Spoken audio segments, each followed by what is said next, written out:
This is the Red Sea, one of the world's busiest maritime routes, but something even more concerning lurks along its southeastern coast. The Houthi rebels have established their presence there and have begun launching attacks on vessels, causing serious disruptions. In response, the U.S. Navy and its allies have moved into these waters to protect international commerce, but even for them, this task isn't as straightforward as it sounds, given the Houthis' tactics. The Houthis, backed by Iran, have access to numerous unmanned aerial vehicles, UAVs, and not just for surveillance purposes. They possess the Shahed 136 drones and the more sophisticated Shahed 129 variants, capable of striking targets up to 1,500 kilometers away. With the Houthis controlling the entire western region of Yemen, they can deploy these UAVs to launch deep strikes into the Red Sea, where annual trade value reaches up to $1 trillion. So that's the problem. What's the solution? Shooting down these UAVs often isn't the answer.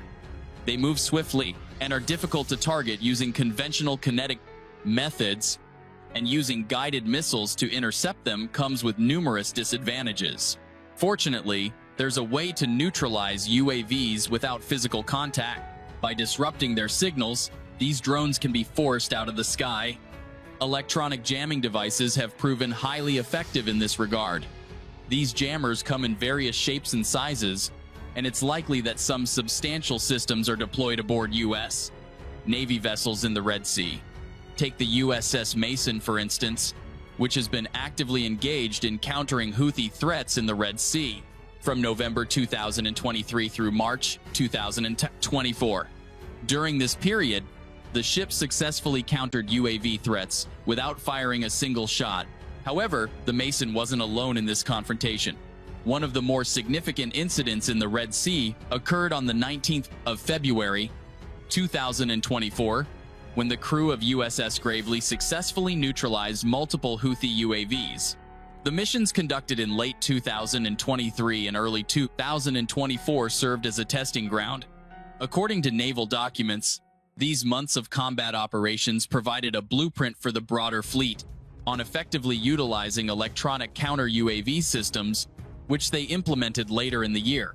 While the Navy has remained tight-lipped about the exact means they employ, destroyer-class ships like the Gravely are equipped with the AN SLQ-32 system, commonly known as Slick-32. The Slick-32 is remarkably powerful. It can emit electronic interference across frequencies used by enemy-guided missiles, effectively disrupting their navigation systems. The non-kinetic testing program proved so successful that crew members aboard both the Mason and Gravely were awarded combat medals for their actions.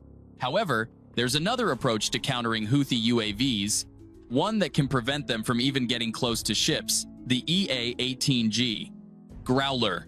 At first glance, you might mistake it for a standard F/A-18 Super Hornet, but this aircraft is far from ordinary.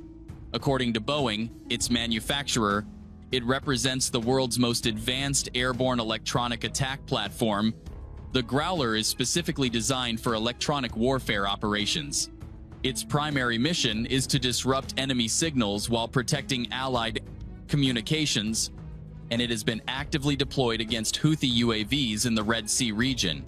The Growler accomplishes most of its work through tactical jamming pods that come as standard equipment. These sophisticated pods pack enough power to interfere with even small, door-opening devices that could potentially trigger improvised explosive devices, so it's reasonable to assume they're more than capable of effectively jamming Houthi UAVs. But they can accomplish far more than that. In July 2024, a Growler recorded its first air-to-air combat victory. This direct hit came from an AIM-120 missile, demonstrating the platform's versatility. The Houthi UAVs had another vulnerability that the Growler could exploit effectively. The July 2024 mission yielded 2 additional victory markers, indicating successful air-to-ground engagements. These victories were achieved through AGM-88 HARM missiles striking radar systems. The focus on electronic warfare was proving increasingly effective. By February 2025, U.S. forces in the Red Sea had successfully intercepted and destroyed nearly 500 Houthi UAVs. Unfortunately, this success came at a considerable cost, and relief remained elusive. How persistent was the Houthi threat? They forced the U.S. Navy into what officials described as the most intense naval engagement since World War II. This assessment came directly from force leadership and civilian security experts. The evidence was visible on the ships themselves. The missile launchers aboard Arleigh Burke-class destroyers had been used so frequently that the paint on their covers had been scorched black from repeated launches. Ship crews often had mere seconds to react to incoming threats. The constant state of high alert and rapid response requirements pushed both personnel and equipment to their limits, highlighting the unprecedented nature of this sustained maritime conflict. The battles were so intense that the U.S. Navy launched more defensive missiles in 15 months, from October 2023 to March 2025, than in the 30 years since Operation Desert Storm. A notable incident occurred on the 9th of January 2024, when the crew of USS Laboon had to intercept and destroy 18 UAVs along with 2 anti-ship cruise missiles and 1 ballistic missile. And the Houthis had even more weaponry in their arsenal. By January 2024, they possessed a diverse missile stockpile at their disposal. For instance, the Yemeni military had accumulated numerous Al-Mandab 1 missiles and Rubej cruise missiles. Many of these weapons have now fallen into Houthi hands. The frequency and scale of these engagements underscored the significant military capabilities the Houthi forces had developed and their determination to maintain pressure in the region. These weapons have respective ranges of 40 kilometers and 80 kilometers. However, they also possess Iranian-manufactured Syed and Qudsi-0 cruise missiles, with a minimum range of 800 kilometers. The Houthis have access to various types of ballistic missiles in their arsenal. Among them is the Mohit, an enhanced version of the Soviet SA-2 surface-to-air missile with a range of approximately 34 kilometers. For more sophisticated options, the Houthis can deploy Falak and Tankil missiles with ranges of 450 kilometers and 500 kilometers, respectively, either supplied by Iran or at least manufactured under Iranian guidance. The exact number of missiles in Houthi possession remains unknown, but their arsenal is substantial enough to embolden their actions and cause significant damage. On the 17th of March, 2025, the Houthis claim to have conducted a 7-hour continuous assault on the USS Harry Truman, combining ballistic missiles, cruise missiles, and UAVs. This attack was not an isolated incident in the Red Sea operations. The Houthis employed a strategic approach. They utilized disposable UAVs to attempt to exhaust their targets before launching powerful missile strikes. This strategy can be likened to a boxer throwing repeated light jabs to set up a devastating knockout punch. The challenge for the Navy lies in their inability to effectively use their anti-aircraft missiles against the incoming swarms of UAVs. This tactical approach demonstrates the Houthis' evolving military and capabilities and their ability to pose significant challenges to even well-equipped naval forces. Otherwise, the crew would deplete their ammunition when enemy missiles arrive simultaneously, exactly as the Houthis intend. This puts Navy sailors in a precarious position, as UAVs can also inflict substantial damage, and they cannot rely solely on electronic countermeasures to defeat them. The soldiers at Tower 22 in Jordan learned this painful lesson on the 28th of January, 2024, when they lacked kinetic means to defend against enemy UAVs, resulting in 3 casualties and 47 injuries among their comrades. What options do U.S. Navy sailors have? One solution involves returning to conventional methods. The Arleigh Burke-class destroyers are equipped with 5-inch deck guns.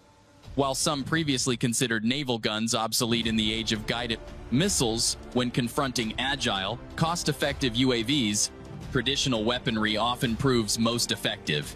The Navy has successfully employed these guns to neutralize Houthi UAVs. The advantage lies in the significantly lower cost of artillery shells compared to anti-aircraft missiles. However, There's another compelling reason why these conventional weapons have become increasingly attractive. The versatility and reliability of these traditional weapons, combined with their cost-effectiveness, make them particularly valuable in addressing the evolving threats posed by UAVs and other modern warfare challenges. Houthi UAVs demonstrate remarkable agility in their operations. They frequently operate at extremely low altitudes and in close proximity to target vessels, making missile interception particularly challenging. Consequently, the Navy has adapted by employing artillery systems for close-range engagement of these stealthy threats. However, despite the Navy's preference to avoid it, artillery and electronic warfare systems cannot address all scenarios, and missiles remain essential for countering the Houthis' seemingly endless UAV deployments. While we've noted the Growler's use of AIM-120 missiles against Houthi UAVs, this approach has proven suboptimal in terms of cost-effectiveness. Since the initiation of anti-Houthi operations, the Navy has deployed approximately 400 missiles. This inventory includes 120 SM-2 missiles, 80 SM-6 missiles, and a combined total of 20 Evolved Sea Sparrow, ESSM, and SM-3 missiles. The financial implications are substantial. Each SM-2 missile costs around $2.5 million, while SM-6 missiles command $4.3 million per unit.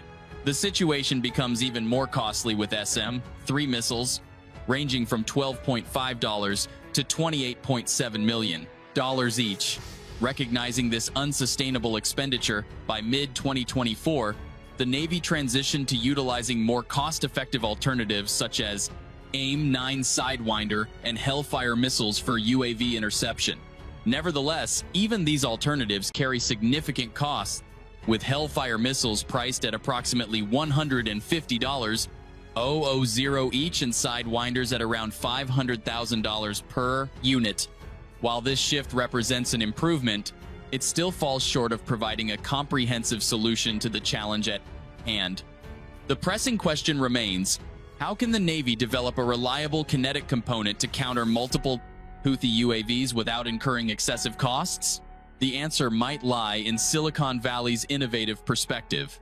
This technological hub of America has caught the Pentagon's attention, who are eager to leverage its expertise. In February 2025, the Pentagon unveiled a groundbreaking initiative dubbed Replicator. The program aims to manufacture thousands of cost-effective UAVs within an 18 to 24-month timeframe. These aren't conventional drones. They're specifically engineered for intercepting enemy UAVs and will be produced at such economical costs that deploying them against Houthi drones becomes financially viable. While the concept seems promising in theory, its practical effectiveness remains to be proven. A similar approach has already been tested. In December 2023, the Navy conducted UAV counter-drone trials using their own unmanned systems. They launched a Valkyrie XQ-58A from Edwards Air Force Base in California.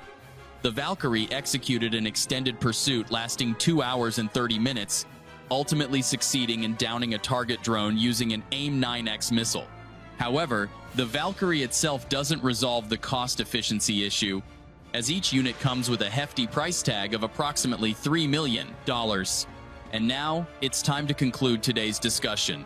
We hope the information shared has provided you with valuable insights into this evolving situation. If you found this content informative, please show your support by clicking the like button and subscribing to our channel to stay updated on future developments. We encourage you to share your thoughts and perspectives in the comments section below. Thank you for your attention, and we look forward to bringing you more updates at this same time tomorrow.